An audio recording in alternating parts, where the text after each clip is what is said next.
Salut tout le monde, j'espère vraiment que vous allez bien et que vous êtes prêts et prêtes pour une vidéo atelier.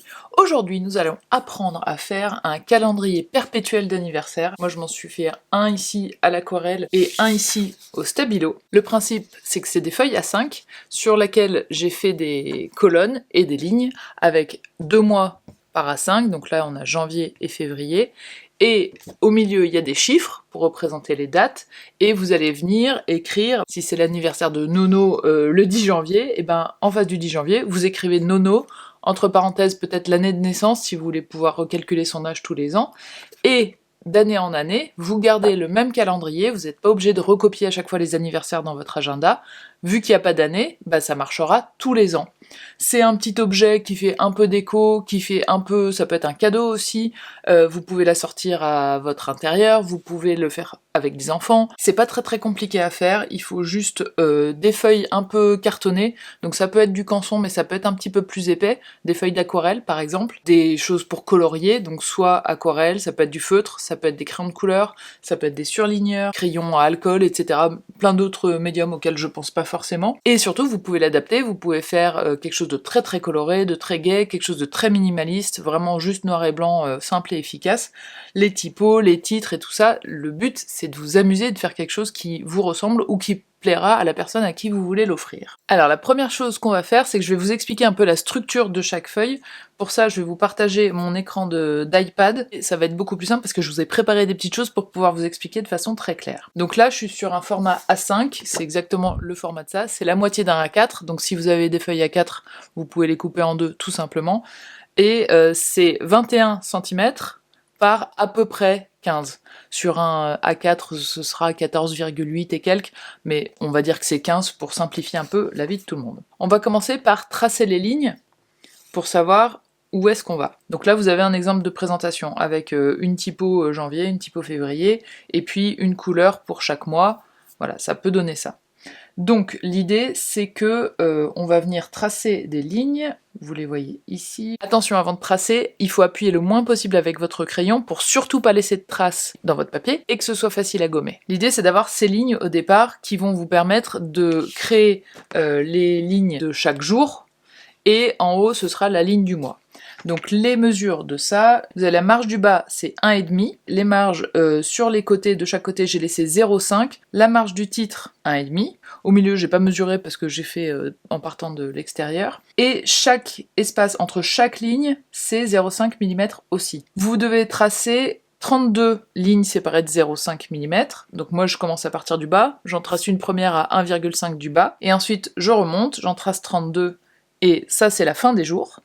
Ensuite je saute 1,5 cm, je trace un premier trait, c'est là où je viendrai écrire le bas du titre, et le deuxième trait, si vous avez envie de le faire, vous pouvez, si vous voulez écrire droit par exemple, très droit, mais vous n'êtes pas obligé. Ensuite, pour avoir un deuxième repère, j'ai aussi tracé les colonnes, ce sont donc les traits roses. Donc le premier à faire, c'est le point en bas au milieu de l'écran. Donc là, c'est à mi-chemin. Si vous êtes sur un papier qui fait 15 cm, bah c'est 7,5, sinon vous calculez le milieu. Ensuite, ici, et ici, à gauche et à droite, vous tracez aussi une ligne à 0,5 mm du bord.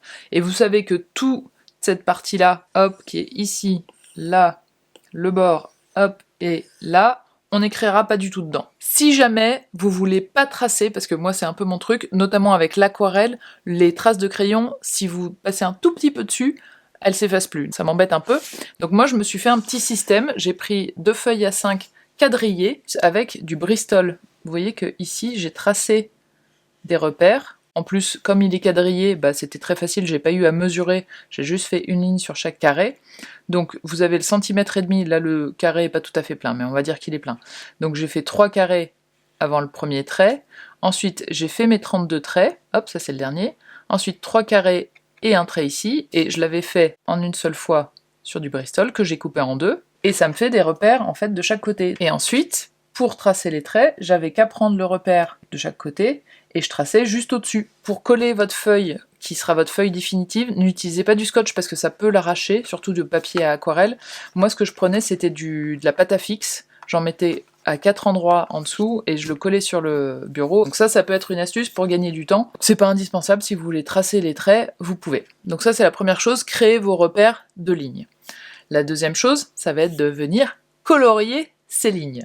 Donc là, vous pouvez voir que moi, j'avais décalé la première ligne et la deuxième. Là, je faisais le 1 et là, je faisais le 2. Et en fait, dans mon iPad, j'ai fait des essais en alignant et je trouve ça pas mal. Donc vous choisissez l'option que vous voulez. Pour ce qui est de la couleur, bah, vous choisissez la couleur que vous voulez pour le mois. Je vous le montre pour que vous voyez juste ce que j'ai fait moi pour les couleurs. Donc là, c'est janvier-février, bleu parce qu'il fait froid. Ensuite, mars-avril, on est un peu plus sur du mauve et là, c'est du rose. Ensuite, on a du jaune poussin et du jaune plus orangé. Ensuite, juillet-août, c'est la chaleur, donc j'ai fait orangé et c'est presque un peu rouge. Septembre-octobre, on est sur les couleurs d'automne, donc septembre entre beige et marron. Octobre, on est plus sur un marron assez froid. Et novembre et décembre, ici, on est sur un vert un peu kaki. Et là, sur un vert très froid, vraiment du cœur de l'hiver. Mais je vous avais fait d'autres exemples, vous pouvez très bien faire plein de couleurs pour chaque jour différentes. Du dégradé, du plus foncé au plus clair, ou du plus clair au plus foncé.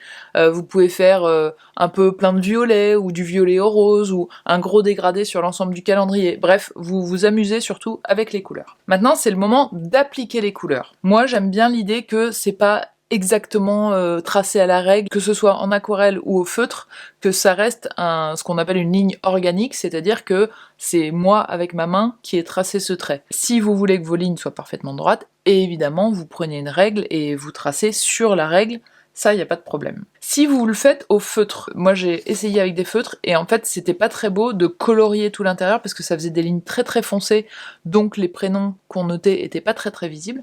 Donc j'ai fait une variante comme ça où j'ai fait juste des lignes et je trouve que ça peut donner un résultat assez sympa aussi, beaucoup plus sobre, beaucoup plus un peu minimaliste.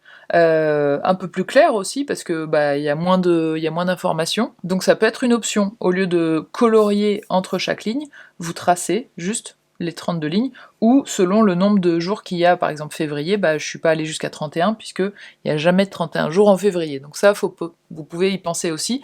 Dites-vous bien quel mois je suis en train de faire pour pouvoir colorier pile le bon nombre de jours. Une fois que vous avez tracé vos couleurs, vous allez pouvoir venir écrire les chiffres, et après ça, il va falloir venir faire le titre. Donc là, moi, vous voyez que j'ai pris la même couleur que le fond des jours, j'ai fait une ligne beaucoup plus grosse, et je suis venue écrire juste les 3 premières lettres parce que je voulais vraiment que ce soit écrit très gros et que ce soit très très lisible. Vous pouvez aussi faire ce que vous voulez, si vous voulez rajouter de la décoration, des fleurs, faire quelque chose de, je sais pas, de plus original. Vous voyez qu'ici, sur le minimaliste, j'ai écrit janvier en petit, et j'ai mis 3 grandes lettres derrière, les 3 lettres du début, pour rajouter une petite touche de couleur quand même. Et là, je vais vous remontrer les exemples de titres que je vous avais fait dans la vidéo il y a un petit moment, mais j'en ai créé d'autres aussi. Donc voilà des idées. Le janvier, j'ai pris celui-ci, mais sauf que j'ai grossi la ligne de surlignage. Là, vous avez la même chose avec une autre police. Là, c'est l'idée que j'ai faite pour celui du feutre, sauf que j'ai enlevé une des lettres de derrière, mais c'est vraiment la même chose. Celui-ci peut être sympa aussi, de faire un cadre avec une ombre de couleur. Ça peut être marrant aussi, de faire des ronds en écrivant soit en dégradé, soit tout de la même couleur. Et puis, je vous ai fait d'autres exemples. Ça peut être quelque chose de comme ça, par exemple bicolore. Vous faites le haut d'une couleur et le bas d'une autre couleur. Ou ça, j'aimais bien aussi, si vous le faites au feutre. Vous voyez que là, j'ai tracé des lignes et ensuite j'ai écrit le mois. Là, c'est un peu du gribouillis et ensuite, bah, vous écrivez le mois aussi. Hein. Et là, c'est des lignes en diagonale.